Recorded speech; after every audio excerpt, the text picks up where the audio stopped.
Well, I'm going back to a topic we've touched on for a while. Yeah, you know me. You're listening to The Human Resource. My name is Pandy Pridemore, and we are coming to you from Cincinnati, Ohio, from the ICRC TV station. This is a topic that or a conversation that I've been wanting to have with you. This is a part of a training course that I have under the HR Academy. And I want you to laugh a little bit with me through this show. I want you to, I know you're going to say, oh my gosh, where in the world did she come up with this stuff? But trust me, we're talking about bullying today, workplace bullying. And I don't know how I can do this, but I'm going to do it. I'm going to put a little bit of humor through this because let's be truthful.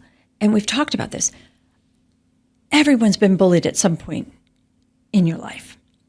And if you don't think you have, I'm about to tell you and show you how you've been bullied.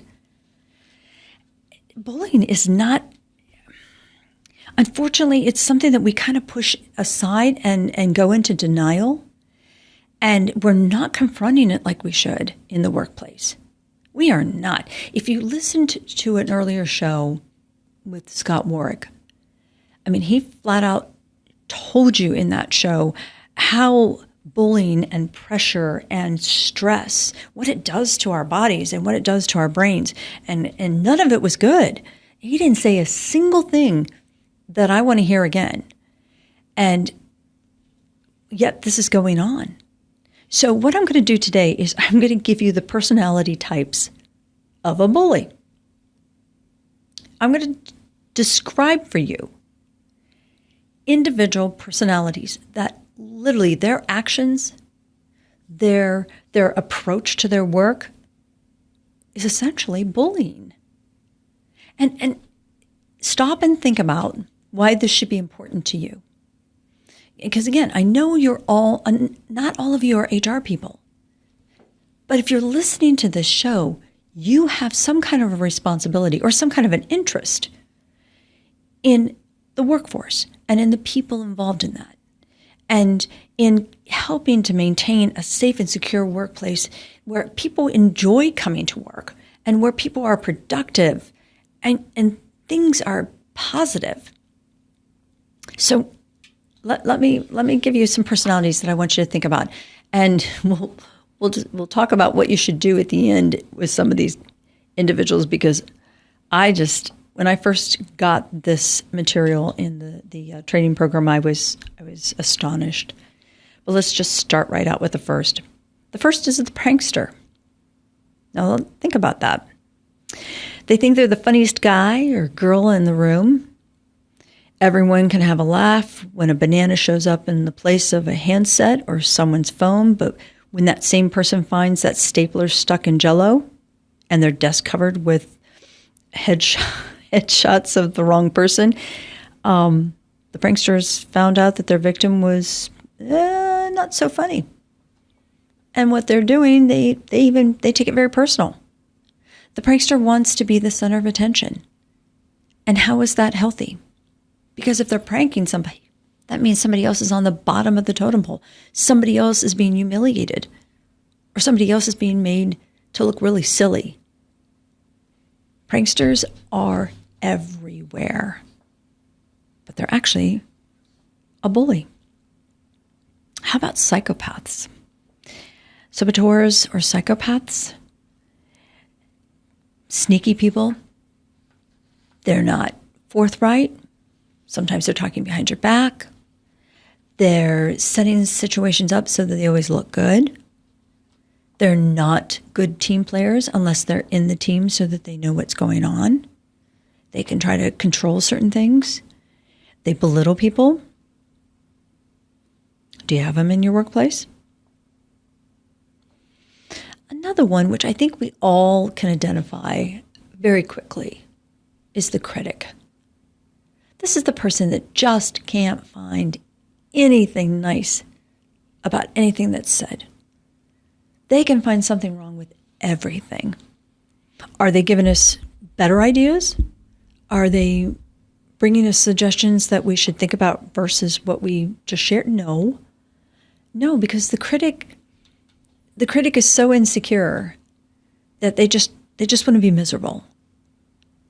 And they always think that they're right and everybody else is wrong. How productive is it when you've got a critic? And think about your supervisors, your team leads, your management folks when I'm describing these people, because I am going to interject here a little bit. That's really, really bad. All flags should be going off. All sirens should be going off if I'm going to describe the behavior of some of your management team or your supervisors. So let's keep going. How about the cliques? You know, when we were in middle school and high school, there was always the cliques, the different, either the jocks or the popular girls, or back when I was in school, the nerdy kids. And you had some people like me who floated around to all the different groups, and I didn't really fit in anywhere or couldn't be stereotyped. But how about your workplace? Do you have some cliques there? Sometimes they're powerful, sometimes they're not, but they're always disruptive. Be careful. This is a cute one. How about the hairy eyeballs? They're the ones always glaring at you and looking you up and down, dripping with disdain and judging you. Sometimes actions speak louder than words, and just the look of this individual, it just slows everybody down. It drains you when you look at somebody and you see them. Of course, it's different if your 9-year-old child's doing it, but when you've got an adult in the workplace, no, that's bullying. Here's the one that salespeople will absolutely be able to relate to. We've all heard the term, the gatekeeper. And if it's somebody who's just trying to block calls because they don't want lots of salespeople, that's one thing. But when you've got somebody in your office who absolutely will not allow knowledge to pass or individuals to get to solutions or resources that they need, they purposely exclude others from social events like lunches or happy hours. Their targets never quite feel like they fit in. It's amazing. I've been in a number of situations where employees that helped start the company start believing that the company is theirs, and therefore they're the keeper of the wealth, and they refuse to tell anybody what they actually do. They want to make sure that they're completely indispensable, when in fact, they're absolutely holding back progress. They're holding back the camaraderie and the collaboration that could be going on in the company. Gatekeepers are a little hard to deal with, but you should. And then you've got the other person who, again, I kind of described as the prankster, but then you've got the guy who isn't doing pranks but still has to be the center of attention. This personality is the person who has to up everybody up. I mean, no matter what is said, you could have climbed Kilimanjaro, and this guy's going to come and tell you that he did it 5 times. Or it's the woman who it can't let someone be complimented on their work because she did something like that and won awards for it. I mean, center of attention people are just so insecure that nobody wants to work with them. Everybody tries to avoid them, and yet they can't be avoided. And what does that do to your workplace? It isolates people. It pushes them away. They're loud, they're obnoxious, they humiliate others. Every idea has to be theirs. How many times do we see people who steal ideas from others? What does that do to your team? How many good ideas are you missing from those people who are intimidated by somebody like this. They also describe a behavior of bullying as a gossip. Gossips they can go back to being kind of sneaky. Gossips are content to work behind the scenes. They will seem like your best friend, and then they'll turn around and stab somebody in the back. They'll whisper in the game room and spread rumors on coffee runs. Sometimes it's personal stuff. Sometimes it's professional stuff. But gossip takes employees away from what they should be talking about and what they should be spending their time on, and it draws them into drama. And where in the world, other than the theater, is drama productive in a workplace? I mean, it's a question. It's a serious question. Ask yourself, how much drama is going on in your office? And how much of that drama is being stirred up and created by a bully? How much money? I'm just going to go further with this. How much money are you spending in just wages because you guys are meeting for discussions and talks about what are we going to do? We can't get her to stop gossiping. We can't get her to stay in her seat. We can't get him to complete a project because he's too busy out pulling jokes on everybody. We can't get him to close a deal because he's upping up our customers. How many times do you fight with how are we going to deal with this person when it's just so simple that they're just showing behaviors of bullying, and it's something you can't avoid? You have to deal with this. The last behavior personality is the puppet master. Puppet masters take many forms, and it's funny because sometimes when we want to be mentors and coaches, we want to work with individuals and we want to guide them. But this is the boss who makes you bring him or her coffee every day.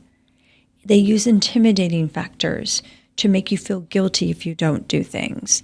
They're going to say things in such a way that it's going to distract the mindset away from positive and nurturing, encouraging things that your employees should be thinking about. It's the person who thinks they're better.